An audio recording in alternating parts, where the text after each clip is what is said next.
ஆமேன். ஆராதனை என்பது நன்றி செலுத்துகிற நேரம். ஆமேன். நன்மை செய்த நல்ல தகப்பனுக்கு நன்றி செலுத்துவோம். அவர் துதிக்கு பாத்திரர் என்று வேதம் சொல்லுது. அப்படின்னா நம்ம பாடுற பாட்டெல்லாம் வீணாக போகாது. நீங்கள் கையை தட்டுறது, நீங்கள் இந்த ஆராதனையில் என்ன செஞ்சாலும் அதுக்கு அவர் ஒருத்தான ஆள் தான். ஏன்னா அவ்வளோ நன்மை உங்களுக்கு செஞ்சுருக்கிறார். அது ரொம்ப முக்கியம். அவ்வளோ நன்மை ஒவ்வொரு தனிப்பட்ட நபருக்கும் தேவன் செய்திருக்கிறார், செய்து கொண்டே இருக்கிறார். அதனால் நீங்கள் எப்படி ஆராதிப்பீங்களோ அது உங்கள் விருப்பம். எவ்வளோ உண்மையாக உத்தமமாக ஆராதிப்பீங்களோ அது உங்கள் விருப்பம். இந்த ஆராதனை தான் அப்படியே நம்ம வாழ்க்கை முறையாக மாறணும்.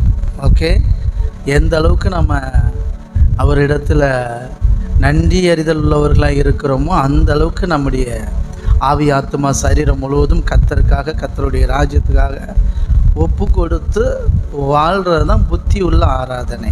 ஓகே.